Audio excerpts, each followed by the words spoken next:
दुख से हम सभी रूबरू होते हैं। जीवन में अनेकों दुख आते हैं, लेकिन लोग दुखी क्यों होते हैं? ये एक ऐसा प्रश्न है जिसने इसे जान लिया जो जिंदगी में हमेशा सुखी रहेगा। तो ये कहानी है एक पंडित जी की। कई वर्षों से काशी में शास्त्रों वेदों का अध्ययन कर रहे थे। उन्हें सभी वेदों का ज्ञान हो गया था। अब पंडित जी को लगा कि अब वो गांव के सबसे ज्ञानी व्यक्ति कहलाएंगे। उनके अंदर थोड़ा सा घमंड आ गया था। अगले दिन पंडित जी अपने गांव जाने लगे।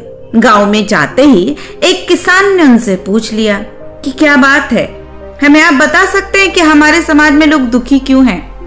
पंडित जी ने कहा कि लोगों के पास जीने के लिए पर्याप्त साधन नहीं है, अपनी जरूरत पूरी करने के लिए धन नहीं है, इसलिए लोग दुखी हैं। किसान ने कहा, परंतु पंडित जी, जिन लोगों के पास धन और दौलत है वो लोग भी दुखी हैं।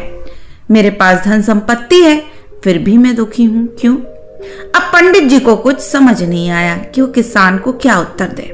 किसान ने कहा कि वे आपको अपनी सारी संपत्ति दान कर देगा अगर आप उसके दुख का कारण पता करके उसे बता दो तो। अब पंडित जी ने उसकी संपत्ति के लालच में कहा, ठीक है, मैं कुछ दिनों में ही आपके दुख का कारण ढूंढ लाऊंगा। ये कहकर पंडित जी पुनः काशी चले गए। उन्होंने शास्त्रों का वेदों का फिर से अध्ययन किया, परंतु उन्हें किसान के सवालों का जवाब नहीं मिला। पंडित जी बड़े परेशान थे। वो ये सोच रहे थे कि अगर मैं किसान के सवाल का उत्तर नहीं दे पाया तो लाखों की संपत्ति हाथ से चली जाएगी। अब वो इसी उधेड़ बुन में दिन रात चिंतित रहते थे। अब उनकी मुलाकात एक दिन एक औरत से हुई जो रोड पर भीख मांग रही थी और उसी से अपना गुजारा करती थी। उसने पंडित जी से उनके दुख का कारण पूछा तो पंडित जी ने उसे सब कुछ बता दिया।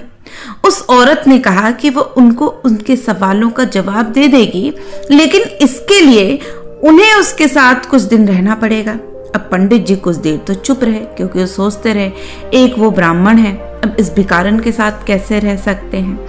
अगर वो इसके साथ रहेंगे तो उनका धर्म नष्ट हो जाएगा।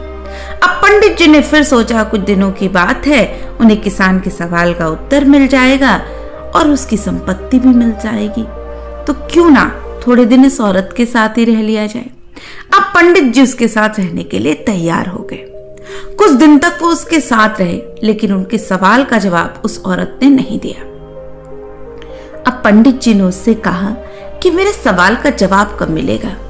औरत बोली, आपको मेरे हाथ का खाना खाना होगा। अब पंडित जी क्या करते? आखिर में वो फंस चुके थे, क्योंकि उन्हें उस व्यक्ति की संपत्ति का लालच था और उस प्रश्न का उत्तर जानने की जिज्ञासा भी थी।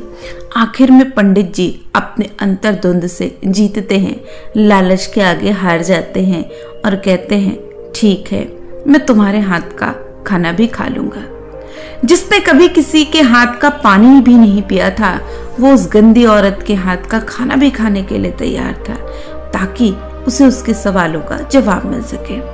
अब औरत ने बोला कि उन्हें भी उनके साथ सड़क पर खड़े होकर भीख मांगना पड़ेगा, तभी मैं आपके सवाल का जवाब दूंगी।